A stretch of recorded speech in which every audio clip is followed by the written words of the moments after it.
सबसे पहले आपको और इस संस्था से जुड़े सारे वॉलंटियर्स को कोटि-कोटि नमन। हम सबों के जीवन में एक अलग अलख जगाने के लिए।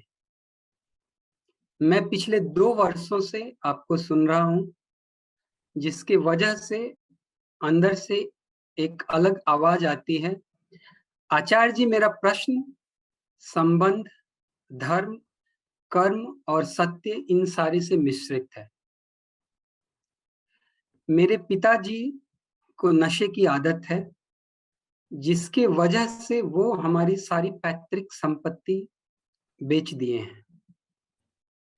उनके इर्द-गिर्द जो लोग भी रहते हैं, वो एकदम झूठ बोलते हैं और गलत सुझाव देते रहते हैं, जिसकी वजह से मेरा मन काफ़ी व्यथित रहता है। इस नशा से मुक्ति करने के लिए हमने कोशिश भी की, नशा मुक्ति केंद्र भेजा, उनको गाँव से अलग अपने भाई के पास भेजा, लेकिन कोई सुधार नहीं हुआ और हमारी संपत्ति बिकती गई। आचार्य जी, एक तरफ हमें सिखाया गया है कि ईश्वर के बाद हमारे माता-पिता का स्थान सर्वोपरि होता है।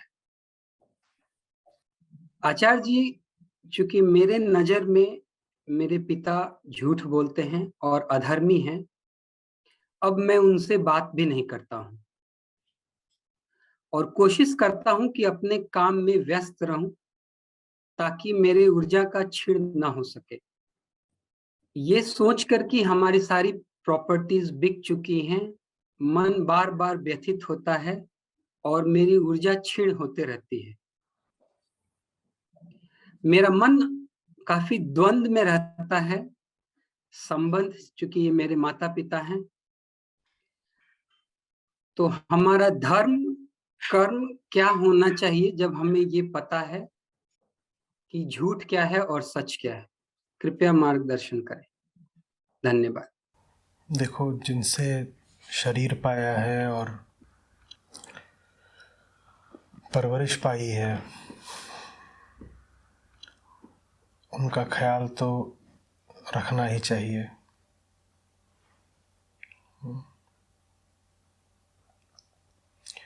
जिनके साथ दशकों तक रहे हो और जब एकदम पराश्रित थे, तब जिनसे कई तरह का सहारा मिला, उनके प्रति कर्तव्य तो रखना ही होगा। तो इसमें कोई दो राय नहीं है कि परिवार के प्रति व्यक्ति का कर्तव्य तो होता ही है। प्रश्न आता है यहाँ पर कि वो कर्तव्य क्या बनकर निभाएं, किस केंद्र से निभाएं। अब यहाँ बात थोड़ी पेचीदा है, थोड़ी सूक्ष्म है, समझिएगा। कर्तव्य उनकी ओर भले ही इसलिए है क्योंकि वो माता है, पिता है, बहन है या भाई हैं। कर्तव्य उनकी ओर भले ही इसलिए है कि उनसे अतीत का एक रिश्ता है, लेकिन आप अपना सही कर्तव्य निभा नहीं पाएंगे अगर आप माता पिता के सामने बेटे बन जाएंगे, भाई बहन के सामने भाई बन जाएंगे, पत्नी के सामने पति बन जाएंगे।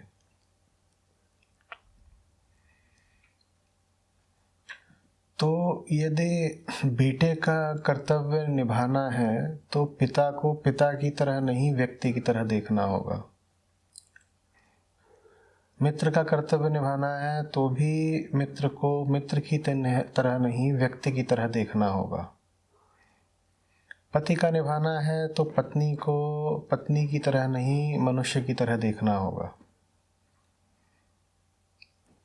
समझ में आ रही बात में थोड़ा सा अंतर विरोध है। और अंतर विरोध ये है कि एक तरफ तो कर्तव्य निभाना ही इसीलिए है क्योंकि वो पिता हैं। और दूसरी ओर ये कि अगर आप पुत्र बन गए तो कर्तव्य नहीं निभा पाएंगे, क्योंकि पिता और पुत्र का संबंध जिस तरह का होता है, जैसा उसको समाज ने और परंपरा ने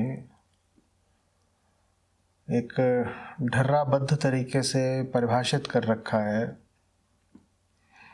उसमें पुत्र के लिए बड़ा मुश्किल है पिता के काम आ पाना। वजह परिभाषा में ही निहित है। परिभाषा ये है कि जिसके शरीर से जिसका जन्म हुआ हो वो पिता है, जिसने जन्म पाया हो वो पुत्र है। तो परिभाषा में ही देह का रिश्ता बैठा हुआ है, परिभाषा के केंद्र में ही देह है। जबकि अगर आपको किसी का भला करना है तो आपको उसकी चेतना का तल उठाना पड़ता है। अब अगर आप पूर्व निर्धारित परिभाषा के अनुसार चलेंगे तो रिश्ता देह का है, उसमें चेतना का तो कोई स्थान ही नहीं ना।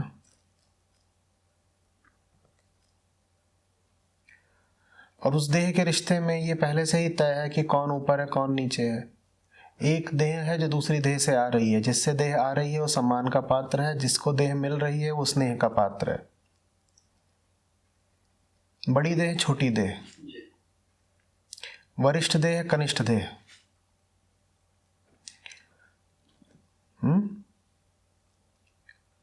वृद्ध देह युवा देह,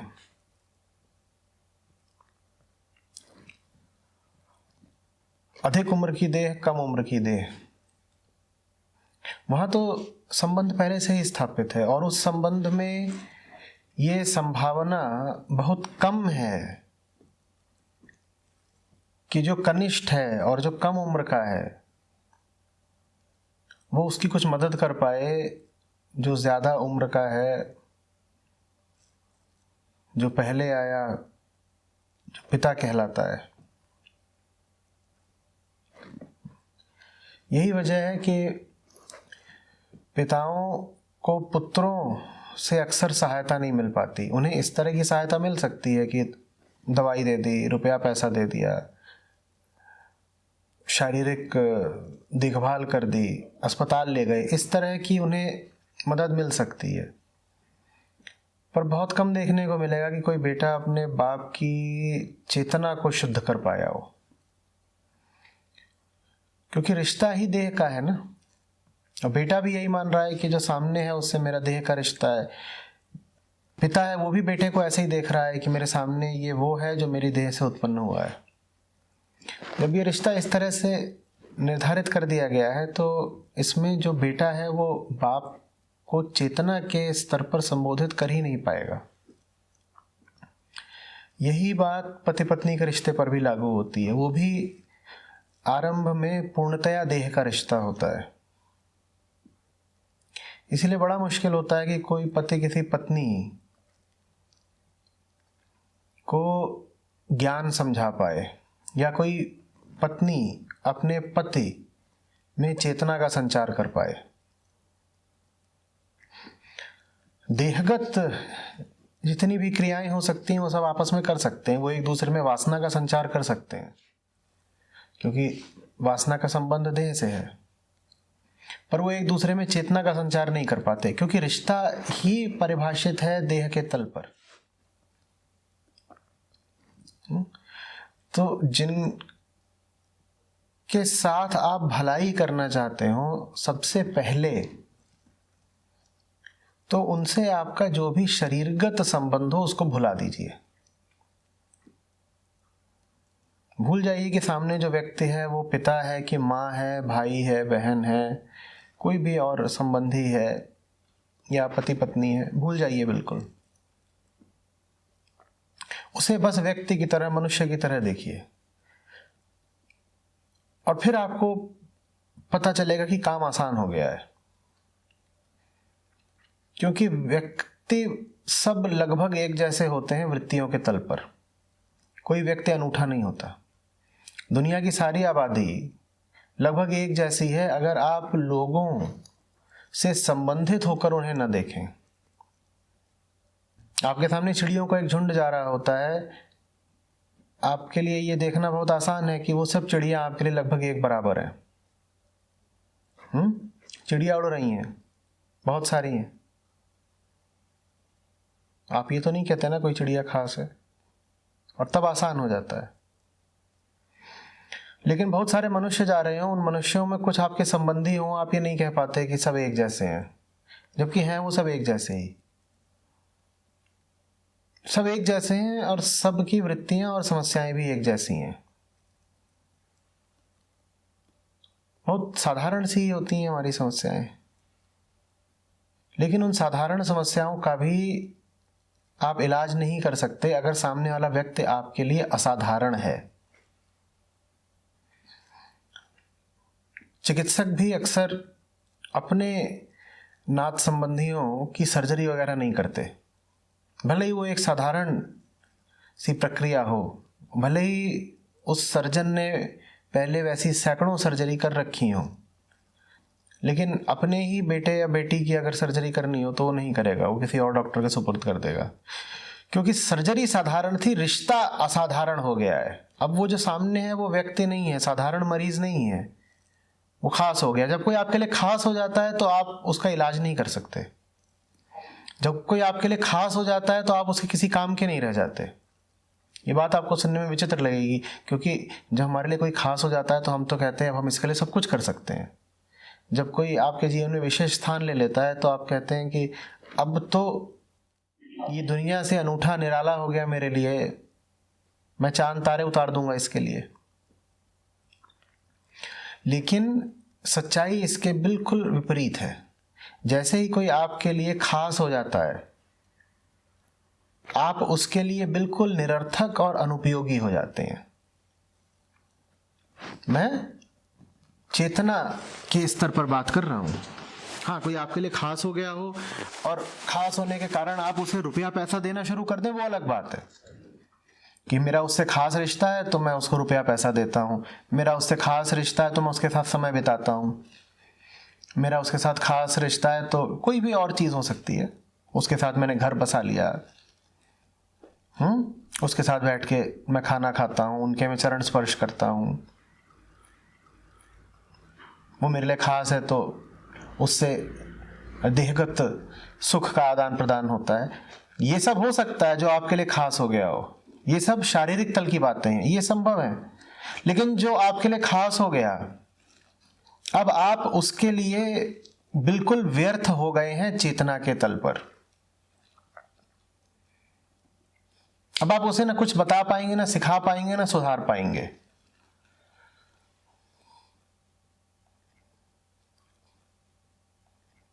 बेटा अब आपके सामने बैठा है, कुछ बोलने की कोशिश करेगा, बाप कहेगा अरे इसको तो मैं जानता हूं, मेरे ही सामने पैदा हुआ, नंगा घूमा करता था, तुतलाता था, उंगली पकड़कर मैंने चलाया,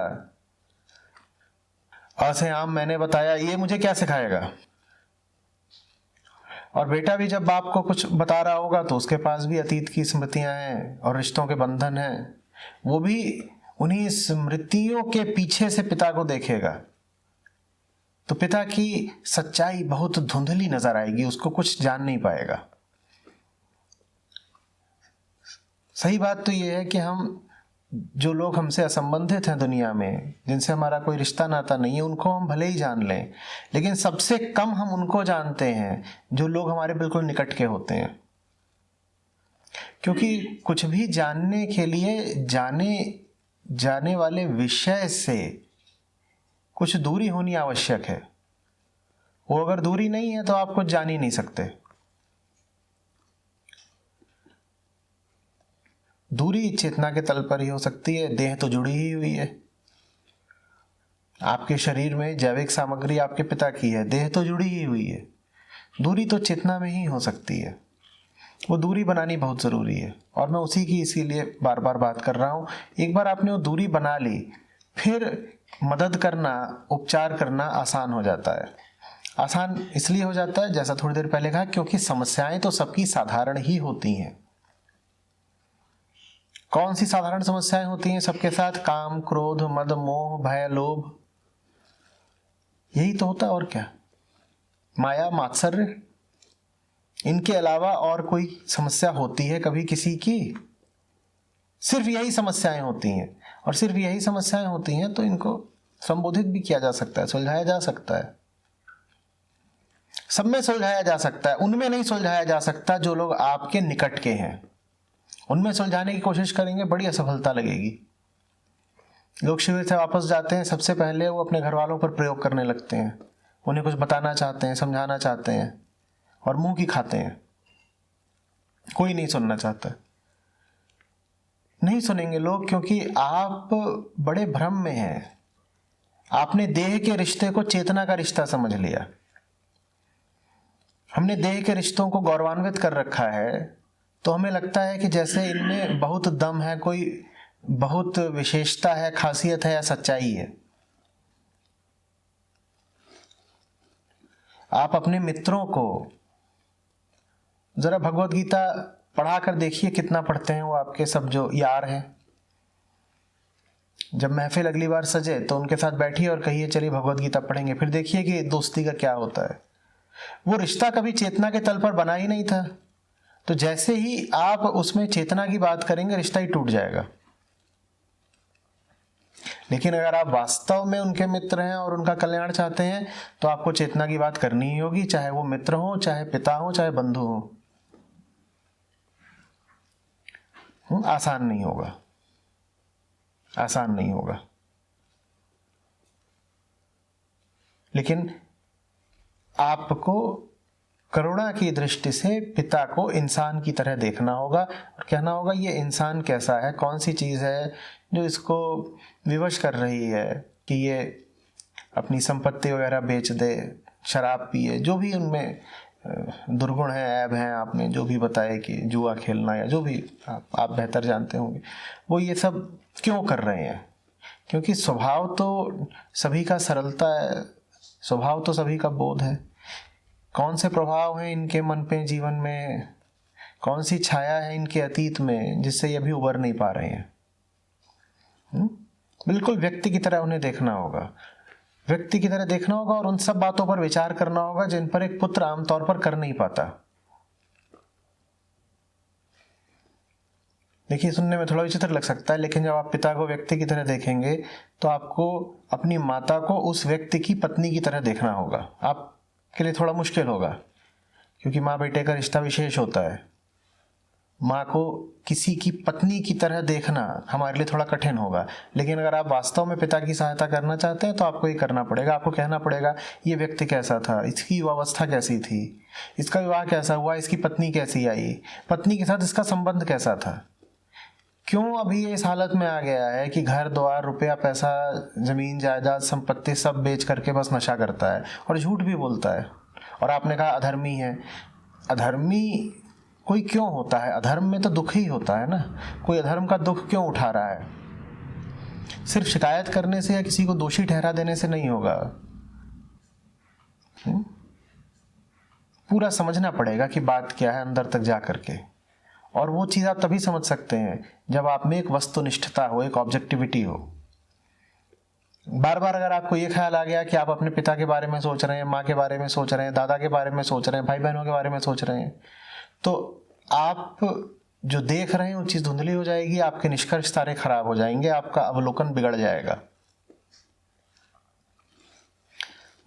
ये सभी को करना चाहिए। कोई आपके कितने भी निकट का है, पहले उसे इंसान की तरह देखिए,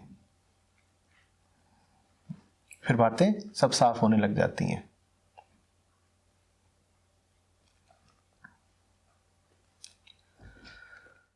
आचार्य जी, जब नशा करने वाले व्यक्ति हैं उनके अंदर चेतना जगानी थोड़ी मुश्किल हो जा रही है, तो अभी हमारे सामने चैलेंज ये आता है कि क्या चेतना को जगाने का प्रयास किया जाए, रिजल्ट को बिना ध्यान में रखे हुए, या उससे कोई ज्यादा जरूरी जो अभी हमारा देह है, जैसे हम अभी जवान हैं, अपनी ऊर्जा को किसी दूसरे जगह लगाया जाए ताकि उसका ज्यादा सदुपयोग किया जा सके। देखिए, अब ये तो आपकी करुणा पर है। कि आप कितना ध्यान किधर देना चाहते हैं, इसका कोई निश्चित उत्तर नहीं हो सकता। अगर आप पूछें कि अपनी ऊर्जा को मैं अपनी पिता की चेतना जगाने में लगाऊं या अपनी युवावस्था को सफल बनाने में लगाऊं, तो मैं इसका कोई विशेष उत्तर नहीं दे पाऊंगा, क्योंकि ये तो आपके और उनके संबंध की बात है। आप में पिता के प्रति या मनुष्य मात्र के प्रति कितनी करुणा है, ये तो इस पर निर्भर करता है। और करुणा किसी की सलाह से जागृत नहीं हो सकती, तो हृदय की बात होती है। लेकिन इतना मैं ज़रूर कहूँगा कि जिनसे निकट का संबंध हो, जिनसे उम्र के कम से कम पहले 15-20 सालों तक हर तरह की सहायता मिली हो, कई बार और भरपूर कोशिश करनी चाहिए उनकी सहायता करने की। बाकी अगर बिल्कुल भी प्रत्युत्तर ना आए, बस प्रतिरोध ही आए, तो फिर तो अंततः मनुष्य ये कहता ही है कि मैं अपनी शक्ति का, समय का उपयोग कहीं और करता हूँ। जहाँ पर मैं समझाने की कोशिश कर रहा हूँ वहाँ मुझे विफलता ही लग रही है, तो मैं थोड़ा ठहर करके फिर पुनः प्रयत्न करूँगा। तब तक मैं कहीं और अपनी ऊर्जा लगाता हूँ। लेकिन वो बात तभी कहनी चाहिए जब आपने पहले ईमानदारी से पूरा प्रयत्न कर लिया हो। पिछले 10 सालों से मैं प्रयास कर रहा हूँ आचार्य जी, और कोई खास सफलता नहीं मिली। इनफैक्ट उससे अपने स्वास्थ्य पर कुप्रभाव ही आ रहा है, और ऐसा कभी डर लगता है कि ऐसा ना हो कि कोई बीमारी जैसे हार्ट अटैक या उस तरह की बीमारियों से आदमी ग्रसित हो जाए या डिप्रेशन में चले जाए। आपकी वीडियो से काफ़ी मोटिवेशन मिलती है कुछ करने के लिए। तो एक तरफ तो कोशिश करते रहा जाए बिना रिज़ल्ट को ध्यान में रखे हुए, और दूसरे तरफ उसको समय पे छोड़ दिया जाए और ऊर्जा को कहीं और लगाया जाए। इसी में द्वंद्व रहता है आचार्य जी। वो द्वंद्व रहेगा, उसका निर्णय आपको ही करना है कि किस बिंदु पर आकर आप अपनी ऊर्जा किधर को लगाएं। वो आपको ही करना है, क्योंकि कितना आपने प्रयत्न कर लिया और कितनी आप में करुणा है, इसका निर्धारण तो आप ही करेंगे ना।